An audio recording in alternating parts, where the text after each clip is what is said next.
The massive alien ship appeared above Earth without warning. It was larger than any city, blocking out the sun over the Pacific Ocean. Hyunwoo stood in the United Nations Assembly Hall, watching the live feed with thousands of others. His hands were steady, but his heart raced. This was the moment humanity had dreamed about for centuries. The ship sent a message in perfect English, Mandarin, Spanish, and dozens of other languages. They called themselves the Galactic Council. They said they came in peace. They wanted to meet with Earth's leaders. Hyunwoo was chosen to represent humanity. He was a diplomat who had spent 30 years solving conflicts between nations.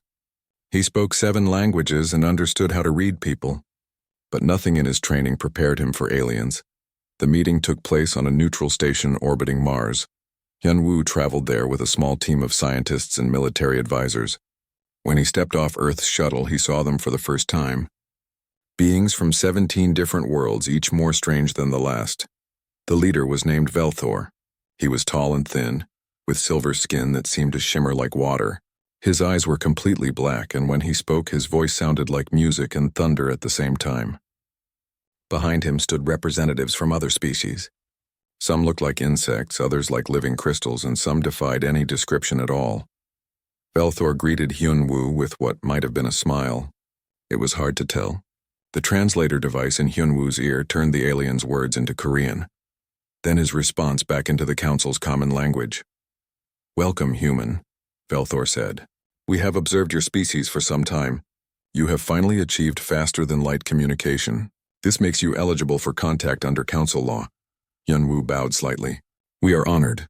Earth has many questions." "I am sure you do," Velthor replied. His tone suggested he found this amusing. "We are here to offer you a place in the galactic community. Your species will be granted protectorate status." Hyunwoo felt his stomach tighten. He had read the preliminary documents they sent. Protectorate status meant Earth would be under Council supervision. They would control human expansion into space. They would decide which technologies humans could access. Earth would have no vote in Council decisions. "We appreciate the offer," Hyunwoo said carefully. "But Earth would prefer equal membership in the Council." The room fell silent. Several aliens made sounds that the translator couldn't interpret. Velthor's expression changed. The musical quality left his voice. "Equal membership is earned, not given," he said. "Your species is young. You still war among yourselves. You have destroyed your own planet's ecosystem. You have not proven yourselves worthy of full Council rights." Hyunwoo felt anger rise in his chest, but he kept his face calm. "Every species must have been young once. Did you not make mistakes? Did you not learn and grow?" "We evolved beyond our primitive violence before reaching the stars," Velthor said. "Your species brings weapons to a peace meeting." He gestured toward the military advisors behind Hyunwoo. "You cannot help yourselves. Violence is your nature." "Caution is not the same as violence," Hyunwoo replied. "We bring guards because we do not know you. Trust must be earned on both sides." Another alien stepped forward. This one looked like a large insect with multiple arms and compound eyes that glittered in the station's light. The translator identified her as Representative Tillix from the Chivari hive. "The human speaks truth," she clicked. "We were also cautious at first contact. Perhaps we judged too quickly." Velthor waved a hand dismissively. "Your compassion is admirable but misplaced, Tillix. Look at their history. They have fought thousands of wars. They created weapons that could destroy their entire world. They are dangerous." "We are survivors," Hyunwoo said quietly. "We have made terrible mistakes, yes. But we learned from them. We grew. We unified our world. We reached for the stars not to conquer but to explore, to learn, to find others like us." "Others like you?" Velthor laughed. It was not a pleasant sound. "There is no one like you in the Council. You are unique in your capacity for self-destruction." Hyunwoo took a deep breath. This was not going as he hoped. He decided to change tactics. "What would we need to do to earn equal status?" he asked. Velthor seemed to consider this. "Prove you are not a threat. Prove you can contribute something valuable to the Council. Prove you can exist peacefully with other species." He paused. "This could take centuries. Most species require at least 500 years of protectorate status before being considered for membership." 500 years? Hyunwoo couldn't hide his shock. That is 20 generations. Everyone alive today would be dead. "Time moves differently for civilizations than for individuals," Velthor said. The Council has existed for over 100,000 of your years. We think in terms of millennia, not decades. Hyunwoo felt the weight of the moment. Everything he said here would shape humanity's future. He thought about his children back on Earth, his grandchildren, all the billions of humans who were watching and waiting. We reject your offer, he said clearly. The room exploded with noise. Aliens spoke over each other in dozens of languages. The translators struggled to keep up. Velthor held up a hand for silence. You reject Council protection? He asked. Do you understand what exists in the galaxy? There are dangers beyond your comprehension. Pirates, slavers, hostile empires. Without Council protection, Earth is vulnerable. We have faced danger before, Hyunwoo said. We will face it again, but we will not trade our freedom for safety. We will not accept being treated as children who need supervision. This is foolish pride, Velthor said. His voice had grown cold. Your species is arrogant. No, Hyunwoo replied. We are hopeful. There is a difference. We hope that the Council will see us as we truly are, not as we were, but as we are becoming. We hope you will judge us by our potential, not by your prejudice. Tillix clicked her mandibles together thoughtfully. The human speaks with passion. Perhaps we should listen. But Velthor was unmoved. Very well. If you reject our protection, you reject all Council benefits. You may not travel through Council space. You may not trade in Council markets. You may not call for aid if threatened. You will be alone. We are used to being alone, Hyunwoo said. We have been alone since we first looked at the stars. But we are not afraid. Meanwhile, Commander Jamin waited aboard the Perseverance, humanity's first deep space vessel. It was docked at the Council station, undergoing what they called a security inspection. Jamin had been ordered to cooperate, but he didn't like it. Council security forces had been examining his ship for 3 days now. When news of the failed negotiation reached him, Jamin immediately ordered his crew to prepare for departure. But when he tried to leave, Council security blocked the docking port. Your vessel is being held pending further review, the security chief told him. It was another insectoid alien, similar to Tillix but with darker coloring. Council regulations require all unknown vessels to complete full inspection before departure. The inspection was completed yesterday, Jamin said. You found nothing wrong. New concerns have been raised, the alien replied. You will wait. Jamin realized what was happening. This was retaliation for Hyunwoo's rejection. The Council was showing its power. He contacted Earth immediately. Back in the negotiation room, Hyunwoo learned about Jamin's situation. He turned to Velthor with barely controlled anger. You hold our ship hostage and speak of peace? We hold nothing, Velthor said smoothly. Standard security protocols must be followed. If your commander is patient, the process will complete in due time. How much time? That depends on what we find. Hyunwoo understood the game now. The Council would keep finding new concerns until Earth accepted their terms. They thought humans would break under pressure. They were wrong. Keep the ship, Hyunwoo said. We will build another. We will build 100 more. We will find our own way to the stars. But we will never bow to those who treat us with contempt. He turned to leave and his team followed. Behind him he heard Tillix speaking to Velthor in their language. The translator caught fragments of it. You have made an enemy today, she said. They are too weak to be enemies, Velthor replied. They will come begging within a year. Hyunwoo didn't look back. He would prove them wrong. The galaxy was about to learn something about humanity. They didn't just survive. They thrived in adversity. And they never ever gave up. 3 months passed after the failed first contact. Earth built new ships in secret, using techniques the Council had never shared. Human engineers were creative. They found solutions that didn't require alien technology. The ships were slower and less elegant than Council vessels, but they worked. Hyunwoo returned to the station one more time. This time he brought Da-eun with him. She was a psychologist and negotiator who had ended wars on Earth. She was quiet where Hyunwoo was bold, careful where he was passionate. Together they made a strong team. Velthor seemed surprised to see them again. I did not expect you to return, he said. Have you reconsidered our offer? No, Hyunwoo replied. But we have a proposal. You say we must prove ourselves. Give us a chance. Velthor's silver skin rippled with what might have been amusement. What kind of chance? A task, Hyunwoo said. Something that would demonstrate human value to the Council. If we succeed, you grant Earth provisional membership with limited voting rights. If we fail, We accept protectorate status for 100 years. Several council members began speaking at once. Velthor silenced them with a gesture. Dayun watched his body language carefully. She could tell he was intrigued. What task would satisfy you? Velthor asked. That is for the council to decide, Hyunwoo said. Choose something difficult. Something meaningful. We will not shy away from challenge. Velthor consulted with other council members in their private language. The discussion lasted for nearly an hour.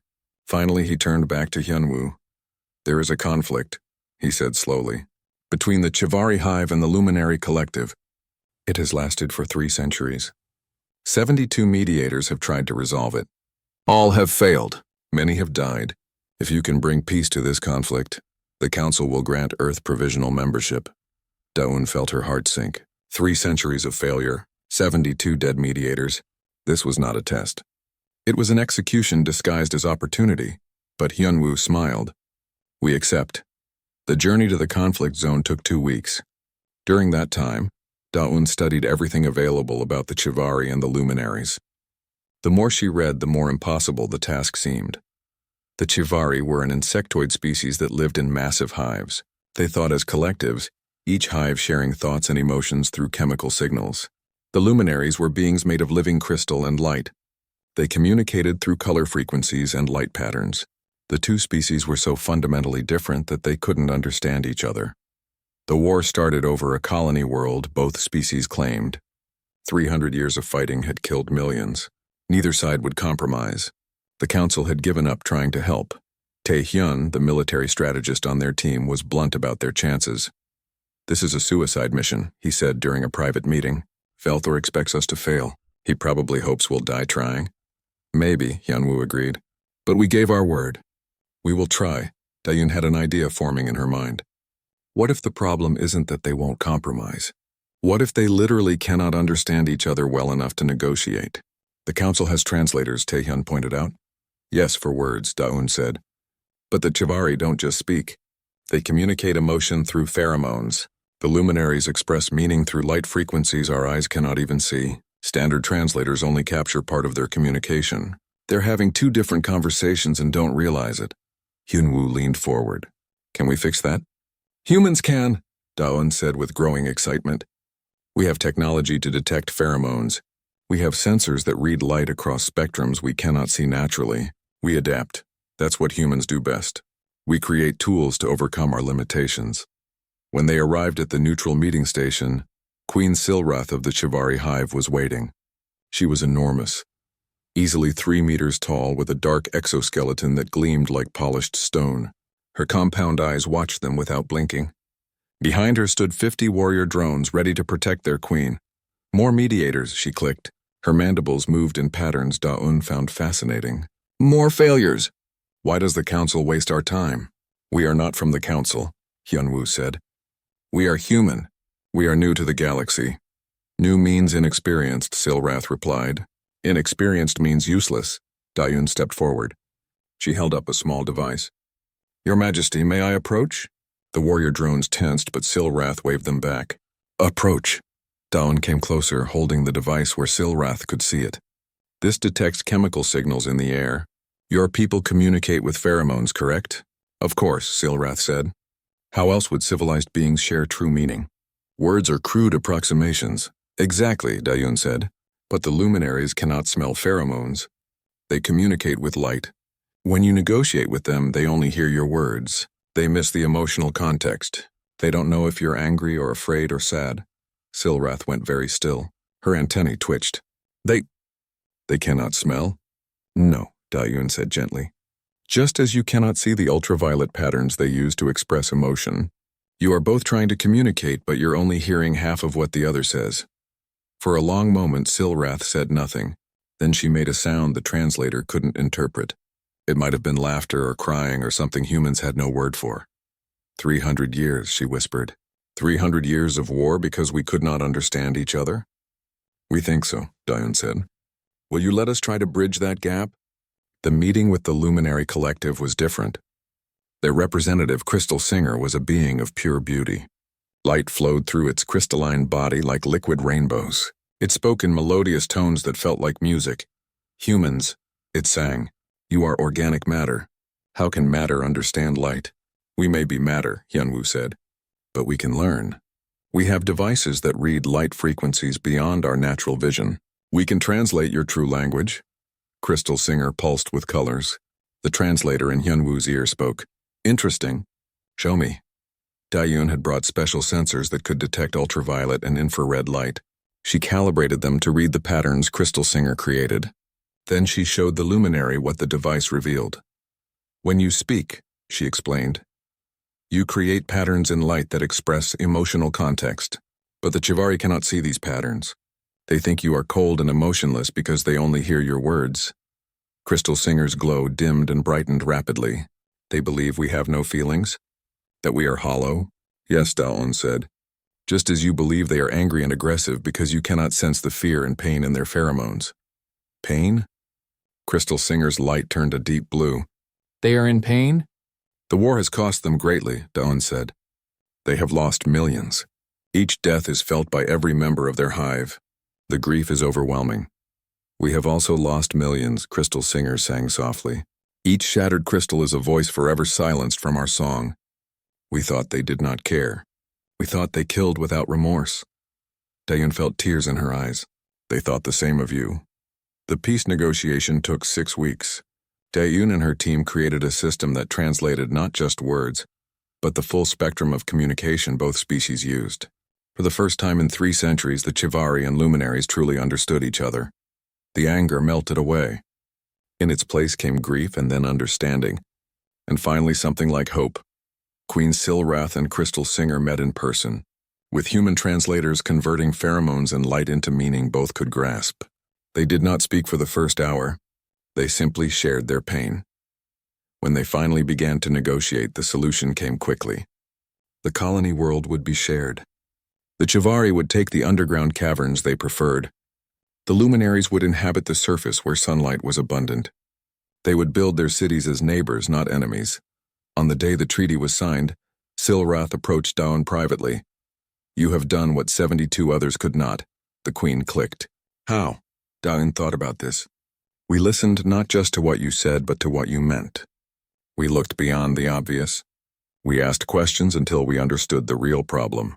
Is this a human gift? Silrath asked. Maybe, Dayon said. Or maybe it's just that we've had to learn to understand each other despite our differences. Earth has thousands of cultures, hundreds of languages. We've had to work hard at communication. Silrath's antennae moved in a pattern Dayon had learned meant respect. You are young, human. But you are not useless. When they returned to the council station, Velthor was waiting. He looked shocked. Behind him, the 17 council members seemed equally stunned. You succeeded, Velthor said. It was not a question, but he seemed unable to believe it. We did, Hyunwoo confirmed. The Chivari and luminaries have signed a peace treaty. The war is over. This is, Velthor struggled for words, unprecedented. How did you accomplish this? We listened, Daon said simply. We observed.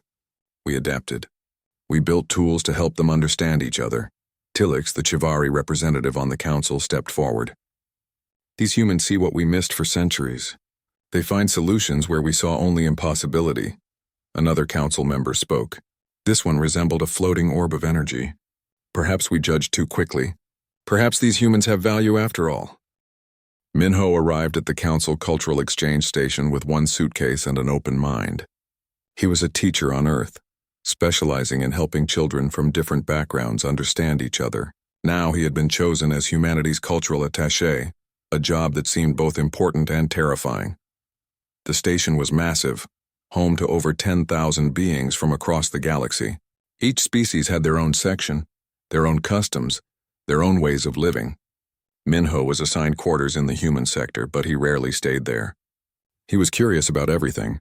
On his first day, he met Krelnax in the station's common dining area. Krelnax was a reptilian warrior from a species called the Vorkai. He stood over 2 meters tall, covered in dark green scales that looked like armor.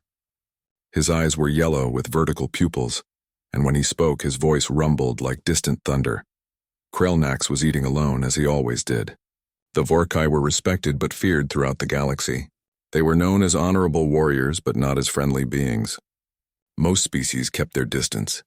Minho sat down across from him without asking permission. Krelnax looked up, surprised. This seat is not taken, but it is also not offered. May I sit here anyway? Minho asked with a smile. Why would you wish to? Krelnax seemed genuinely puzzled. Your kind and mine have no business together. Maybe not yet, Minho said. But how will we find out if we never talk? Krelnax stared at him for a long moment. Then he made a sound that might have been a laugh. Humans are strange. Sit if you wish. They talked for 2 hours that first day. Minho asked questions about Vorkai culture, about their homeworld, about Krelnax's life. He listened with genuine interest to every answer. Krelnax, unused to such attention, found himself sharing stories he had never told anyone outside his clan. By the end of the meal, something unexpected had happened. They had become friends. This pattern repeated itself across the station. Humans arrived and immediately began forming connections with other species. They asked questions. They shared meals. They learned languages and customs. They laughed at jokes they didn't fully understand and tried foods that sometimes made them sick. The council observers found this behavior confusing and slightly disturbing. They form attachments too quickly. One reported to Velthor, "It is not natural."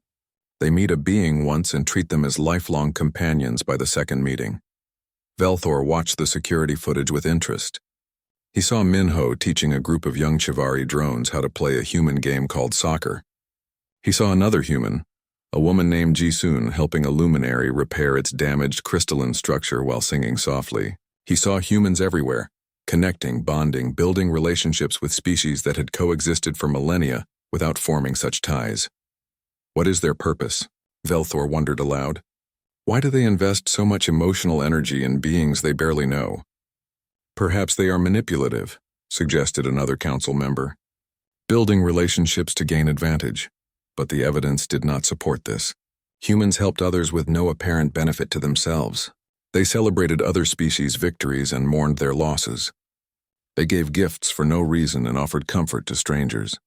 Subin was a combat medic who had volunteered for the Council's Border Patrol program. Humans were not required to participate in Council military operations, but several had joined anyway. Subin wanted to help protect the species Earth had recently befriended. The patrol was routine until it wasn't. A pirate ship attacked a supply convoy near the border. The fight was brief but brutal. Subin's medical bay quickly filled with wounded from multiple species. She worked without rest, treating everyone who came through her door. Then the ship was hit. An explosion tore through the hull near the engine room. Subin was running toward the breach with her medical kit when she saw them. 3 Chivari soldiers trapped behind a wall of fire. The flames were spreading, and the corridor's emergency shields were about to close, sealing that section off to prevent the fire from spreading. Subin didn't hesitate. She ran through the flames. The heat was incredible. Her uniform began to melt. She could smell her own skin burning. But she reached the Chivari and began pulling them toward safety. The first 2 made it through before the shields closed. The third was too injured to move. The shield barrier began descending from the ceiling. In seconds, it would seal off the burning section completely. Subin could escape if she left the Chivari soldier behind. But she didn't. She grabbed the injured soldier and pushed him toward the opening with all her strength. He slid under the descending shield just as it closed. Subin was still on the wrong side. The section commander made the call to vent the atmosphere and extinguish the fire. It was the only way to save the ship. But it would kill anyone still trapped in that section. Krelnax heard about what happened and ran to the medical bay. The 3 rescued Chivari soldiers were being treated for their injuries. One of them, a warrior named Tikva, was asking about the human who saved them. "Where is she?" Tikva clicked frantically. "The small one who pulled us from the fire?" The medical officer's silence told Krelnax everything he needed to know. He roared in grief and rage. Subin had been his friend. They had shared meals together. She had listened to his stories about his homeworld and told him about Earth. She had called him brother, and now she was gone. The funeral was held 3 days later. Subin had survived after all. They found her in an emergency shelter pod, badly burned but alive. However, her left arm was too damaged to save. The medical team had to remove it. Krelnax visited her in the medical bay. She was sleeping when he arrived, her small body wrapped in regeneration bandages. He sat beside her bed for hours, waiting for her to wake. When she finally opened her eyes, she saw him and smiled weakly. "Hey, big guy," she whispered. "Did everyone make it?" "Yes," Krelnak said. His voice was rough with emotion. "Because of you. You saved them." "Good," Subin said. Then she noticed her missing arm. She stared at the empty space for a moment, then laughed softly. It was a sad sound. "Well, that's going to take some getting used to." "Why did you do it?" Krelnax asked. "They were not your people. You owed them nothing. You could have died." Subin looked at him with confusion. "They needed help." "What else was I supposed to do?" "Save yourself," Krelnak said. "That is what any rational being would do." "Maybe," Subin said. "But they had families waiting for them. People who loved them. How could I leave them to die when I had a chance to help?" Krelnax reached out and gently touched her remaining hand with one clawed finger. In his culture, this was a gesture of deepest respect. "You are insane," he said. "All humans are insane. But you are also the bravest being I have ever known." News of Subin's sacrifice spread throughout the council. Queen Silrath herself came to visit the human medic. The massive Chivari queen entered the medical bay with an honor guard of 50 warriors. Subin tried to sit up straighter in her bed. "Your Majesty, Be still, small one," Silrath commanded gently. Her antennae moved in complex patterns. "You saved 3 of my children. You gave your flesh to preserve their lives. In our culture, there is no higher honor." The queen produced a small crystal vial filled with shimmering liquid. "This is from our royal hive. Every member of my family has contributed to it. If you drink this, you will be recognized as nestkin. You will be family to every Chivari in the galaxy." Subin's eyes widened. I don't know what to say." "Say yes," Silrath clicked softly. "You have earned this honor. You have shown us what it means to truly care for others, even at great cost to yourself." Subin drank from the vial. The liquid tasted like honey and starlight. As it went down, she felt warmth spreading through her body. In Chivari hives across the galaxy, millions of beings suddenly knew her name and her deed. They welcomed her into their collective memory. The queen touched Subin's forehead gently with one mandible. "You are our sister now, forever." After she left, Krelnak spoke quietly. "Do you understand what just happened? The Chivari have never granted nestkin status to an alien. Never in their entire history." "Really?" Subin asked. "Never," Krelnax confirmed. "You humans, you change everything you touch." Back on the council station, Velthor called an emergency meeting. The other representatives gathered, all speaking at once about the human phenomenon. "They are dangerous," one insisted. "They form bonds too easily. They inspire loyalty in others. This gives them influence beyond their numbers. They weaponize empathy," another said. "They make others care about them, then use that emotional connection to achieve their goals." "What goals?" Tillix demanded. "They have asked for nothing except to be treated as equals. They give far more than they take." "That is what makes them dangerous," Velthor said quietly. "They do not follow the rules we understand. Every other species in the council maintains proper boundaries. We cooperate, but we do not become family. We trade favors, but we do not sacrifice ourselves for strangers. Humans do all of this naturally without even thinking about it. Is it wrong to care?" Tillix asked. "Is it wrong to help others?" "It is destabilizing," Velthor replied. "For 100,000 years, the Council has maintained order through careful neutrality. We respect each other but do not become emotionally entangled. Now humans arrive and..." The attack came without warning. 3 border colonies went silent within the same hour. By the time the Council received the distress signals, it was already too late. The Kryn Dominion had arrived. The Kryn were everything the Council feared in a species. They were militaristic, expansionist, and ruthless. They existed outside Council space and had ignored every attempt at peaceful contact. For centuries, they had been content to conquer worlds on their side of the border. Now they had turned their attention to Council territory. Admiral G1 received the news while her fleet was on patrol near the border. She commanded a small battle group, 6 ships in total. 3 were human vessels, and 3 belonged to allied species who had volunteered to serve under human leadership. It was still unusual to see such mixed crews, but after Subin's sacrifice, more aliens wanted to serve alongside humans. "How many civilian casualties?" G1 asked her tactical officer. "Unknown, Admiral. The colonies were home to approximately 40,000 beings. We have received no communication since the initial distress call." G1 felt her blood run cold. 40,000 people. Gone in an instant. What are our orders? Her second-in-command asked. We're waiting for council authorization, Jiwan said, though her hands gripped the armrest of her command chair hard enough to hurt. Standard procedure requires approval from the full council before military action. That could take days, her officer protested. The council debates every decision endlessly. I know, Jiwan said. And she did know. She had attended enough council sessions to understand how slowly the bureaucracy moved. Every action required debate. Every debate required consensus. And consensus was nearly impossible to achieve with 17 different species each with their own concerns. Meanwhile, people were dying, deep in Kryn-occupied territory. Young-Soo crouched in the ruins of what had been a thriving colony. He was a special forces operative, trained for missions behind enemy lines. His team had been conducting reconnaissance when the invasion began. Now they were trapped on an occupied world with thousands of terrified refugees. The Kryn occupation was brutal. They had herded survivors into camps, separating them by species. Young-Soo watched from hiding as Kryn soldiers executed anyone who resisted. They were efficient and emotionless, treating the colonists like animals to be processed. We need to do something, whispered Hae-young, one of his team members. She was from Earth, a communications specialist who looked like she might break under the pressure. But Young-Soo knew better. He had served with her for 3 years. She was stronger than she appeared. We're 6 people against an army, Young-Soo reminded her. What can we do? More than nothing, Hae-young said firmly. Young-Soo looked at his team. 6 humans armed with small weapons, no support, no backup.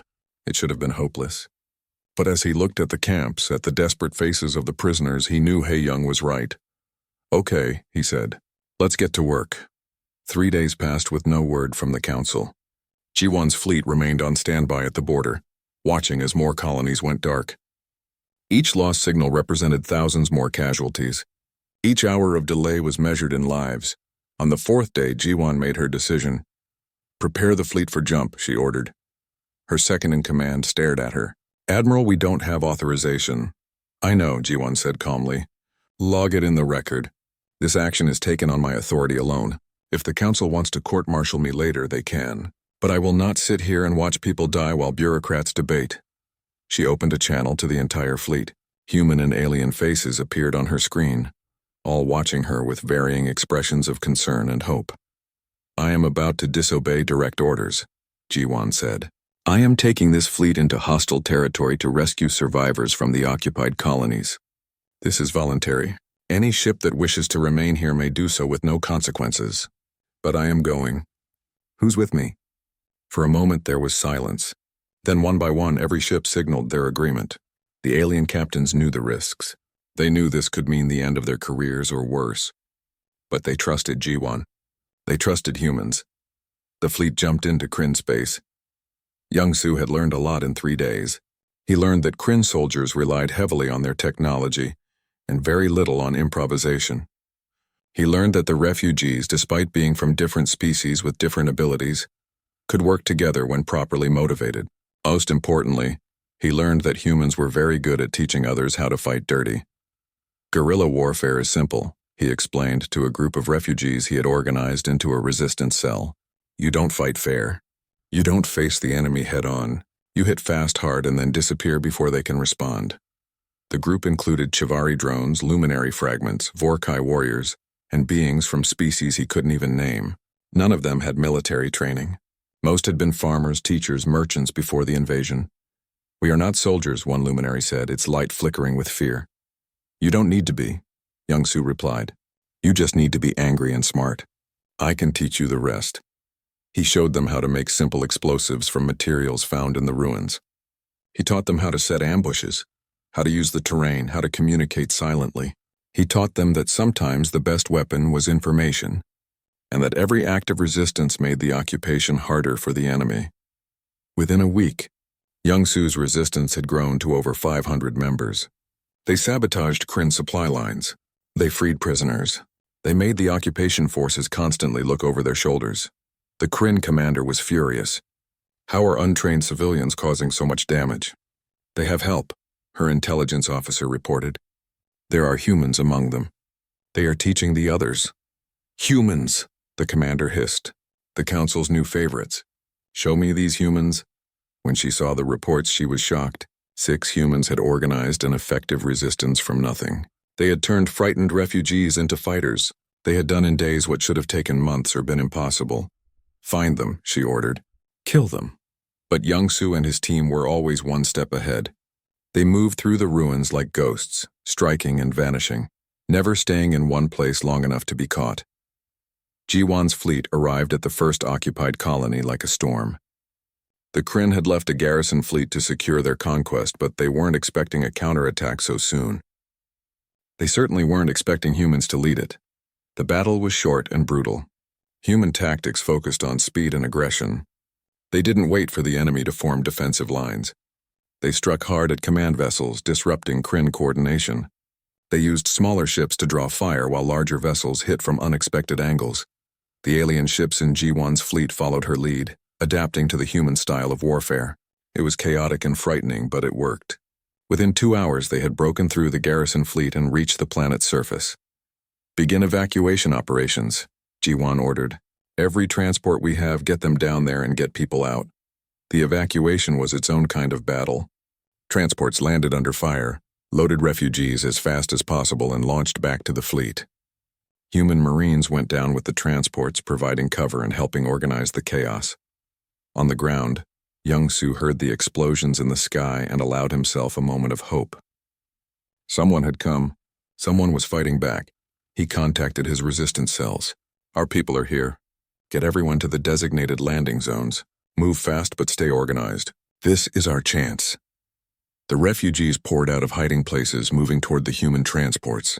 Young-Soo and his teams provided rear guard, holding off Kryn soldiers who tried to stop the evacuation. When the last transport was loading, Young-Soo finally met the human Marines who had come to help. Their lieutenant, a woman named Sora, stared at him in amazement. You're the one who organized the resistance? Me and my team, Young-Soo confirmed. We did what we could. You held a planet for a week with 6 people, Sora said. That's not doing what you could. That's performing a miracle. It wasn't just us, Young-Soo said. These people fought for their freedom. We just showed them how.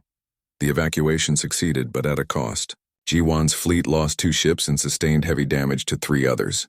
Nearly 300 crew members died, but they saved 40,000 civilians from 3 colonies.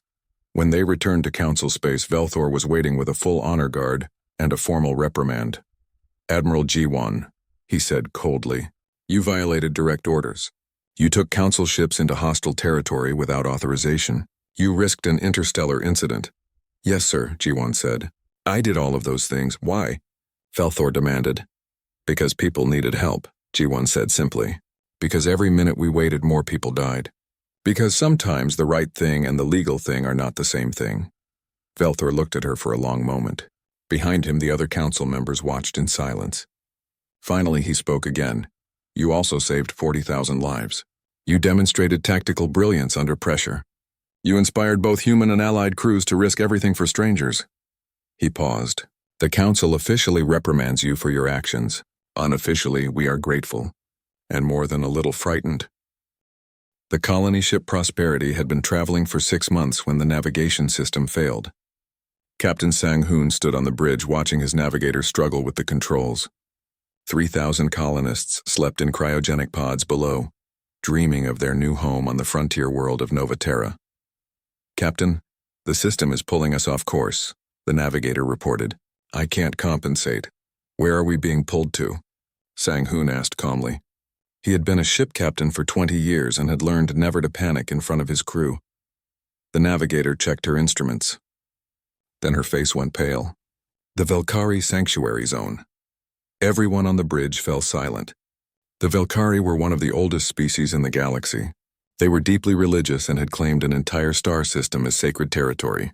No ships were allowed to enter. The penalty for violation was death. Shut down the engines, Sang-hoon ordered. Send a distress signal immediately. Explain that this is an accident, not an intentional violation. They sent the message every 10 minutes for the next hour as the ship drifted inexorably into Velkari space. But there was no response. When they finally crossed the boundary, a fleet of Velkari warships surrounded them within minutes. The Velkari vessels were beautiful and terrifying. They looked like cathedrals made of crystal and light, each one humming with barely contained energy. A voice came through the communication system, speaking in the melodious language the Velkari used for formal declarations. "You have defiled the sanctuary.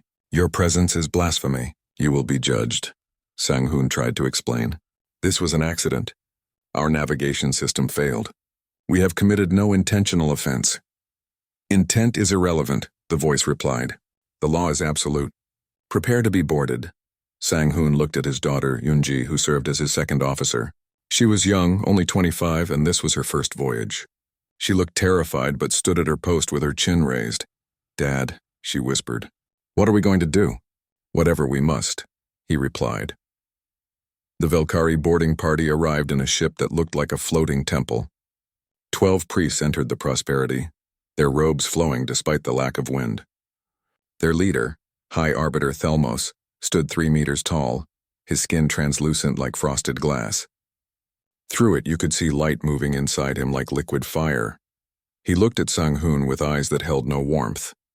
"You are the leader of this vessel?" "I am Captain Sang-hoon.